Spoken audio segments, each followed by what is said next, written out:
Hello students, मैं Mithilesh Gupta, associate professor political science.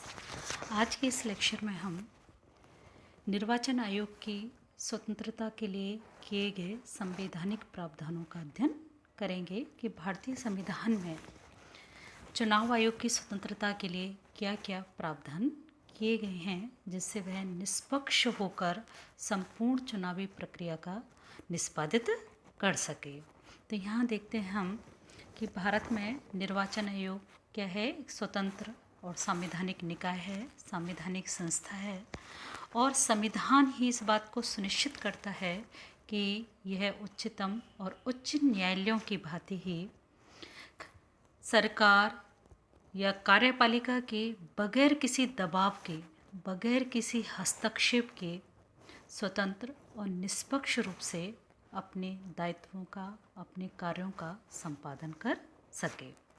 तो इसकी स्वतंत्रता को बनाए रखने के लिए क्या क्या प्रावधान किए गए हैं उनका हम यहाँ अध्ययन करेंगे। कुछ जो महत्वपूर्ण बिंदु हैं इस संदर्भ में उनका हम यहाँ अध्ययन करेंगे। तो पहला जो स्वतंत्रता बनाए रखने का एक महत्वपूर्ण जो प्रावधान है वो ये है कि निर्वाचन आयोग एक संवैधानिक संस्था है और इसका जो निर्माण है संविधान द्वारा किया गया है, संविधान के प्रावधानों के तहत किया गया है। अनुच्छेद 324 के अंतर्गत जो है निर्वाचनों के निरीक्षण, निर्देशन और नियंत्रण के लिए निर्वाचन आयोग की स्थापना की गई है। तो इस प्रकार से इसका निर्माण किस आधार पर किया है? संवैधानिक आधार पर किया गया है, संविधान के द्वारा किया गया है, ना कि इसका जो स्थापना है वो कार्यपालिका या संसद के किसी आदेश के द्वारा नहीं की गई है।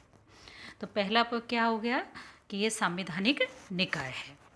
दूसरा जो प्रावधान है इसकी स्वतंत्रता के लिए निर्वाचन आयोग की कि मुख्य चुनाव आयुक्त और तथा अन्य चुनाव आयुक्तों की जो नियुक्ति है वो राष्ट्रपति के द्वारा की जाती है।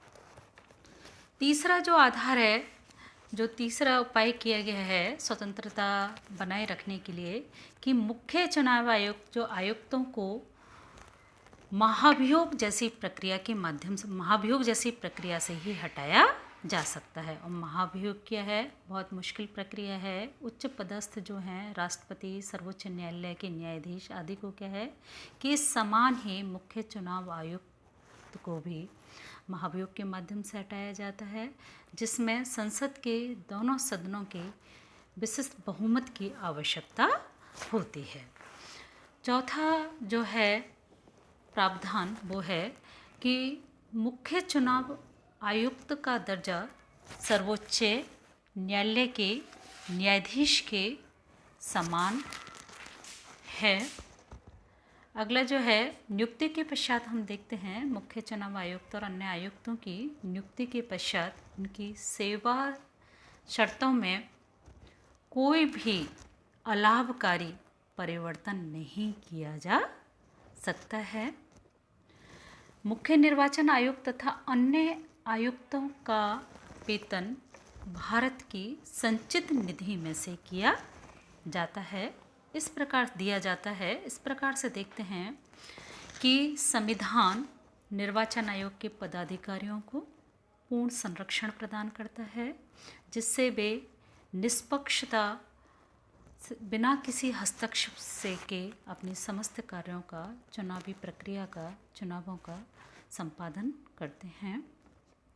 चुनाव आयोग एक स्वतंत्र संवैधानिक संस्था है। इस बात पर बल देते हुए सर्वोच्च न्यायालय ने 2002 में कहा था कि अनुच्छेद 324 के अंतर्गत चुनाव कार्यक्रम निर्धारित करने का अधिकार केवल चुनाव आयोग को है और चुनाव आयोग का यह अधिकार संविधान के अन्य किसी भी अनुच्छेद से सीमित नहीं होता है तथा संसद भी चुनाव आयोग के इस अधिकार में हस्तक्षेप नहीं कर सकती है। तो इस तरह से देखते हैं कि भारत में निर्वाचन आयोग की स्वतंत्रता के लिए संविधान में ही अनेक प्रावधान किए गए हैं। धन्यवाद।